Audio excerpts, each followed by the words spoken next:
គុណយើងបន្តទៅព័ត៌មានមួយទៀតទូរទស្សនិកជនតេតងទៅនឹងខាងក្រសួងសុខាភិបាលវិញគឺបានស្នើទៅដល់ក្រមគ្រូពេទ្យបាទសូមឲ្យជួយពង្រឹងការជួយសង្គ្រោះមេដាទារកនិងកុមារដោយលើកឡើងថាសុខុមាលភាពបាទមេដាទារកនិងកុមារគឺជាកត្តាសំខាន់ខ្លាំងណាស់ដែលគ្រូពេទ្យត្រូវយកចិត្តទុកដាក់មើលថែពួកគេឲ្យមានប្រសិទ្ធភាពព្រោះពួកគេជាវាសនាអនាគតប្រទេសជាតិលោកជំទាវអវ៉ាន់ឌិនបាទដែលជា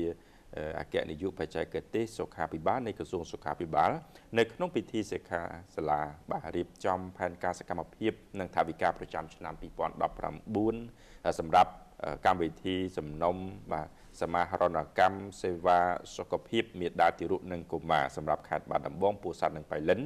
ដែលធ្វើឡើងរយៈពេល3ថ្ងៃនៅខេត្តសៀមរាប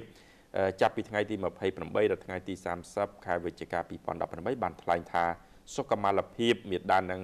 ទារកកុមារជាកត្តាសំខាន់បំផុតដែលជាផ្នែកមួយចេញពីគោលនយោបាយសុខាភិបាលនៃរដ្ឋាភិបាលកម្ពុជាក្រោមការដឹកនាំរបស់សម្ដេចតេជោ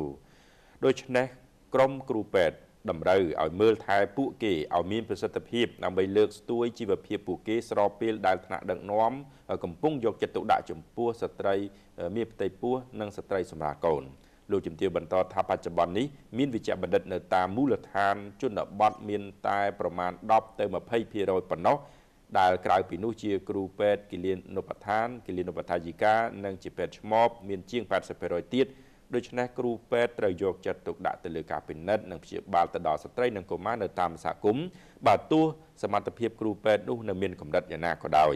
លោកជំទាវបន្ថែមទៀតថាកុមារកើតមកដោយខ្វះកាយសម្បទារឹងមាំខ្វះអាហារូបត្ថម្ភនិងសុខភាពមិនល្អ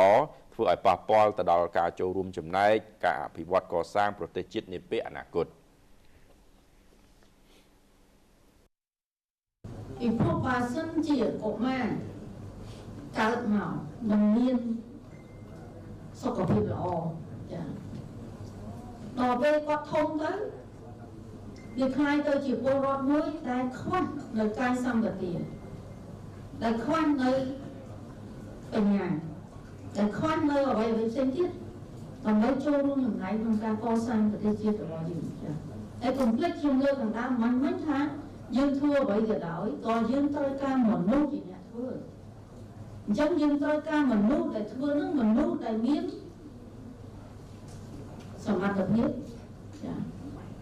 មានជំនាញពិតប្រាកដចាមនុស្សដែលមានភាពឆ្លាតយឺនវៃដែលអាចធ្វើអ្វីស្របទៅតាមគតិបណ្ឌិតត្រឹមត្រូវបាទលោកជំទាវក៏បានអំពាវនាវទៅដល់មន្ត្រីសុខាភិបាលទូទាំងប្រទេសត្រូវបន្តយកចិត្តទុកដាក់បម្រើប្រជាពលរដ្ឋដោយស្មោះអស់ពីទឹកចិត្តជាមួយនឹងអាកប្បកិរិយាប្រកាន់ខ្ជាប់នៅក្បួនវិជ្ជសាស្ត្រត្រឹមត្រូវនិងក្រមសីលធម៌វិជ្ជាជីវៈខ្ពស់ហើយជាមួយគ្នានោះដែរលោកជំទាវក៏បានលើកឡើងពីបញ្ហាប្រឈមរបស់មាតាទារកនិងកុមារនៅពេលដែលជួបគ្រោះមហន្តរាយផ្សេងក្រមគ្រូពេទ្យត្រូវតែមើលថែនិងព្យាបាលឲ្យបានទាន់ពេលវេលា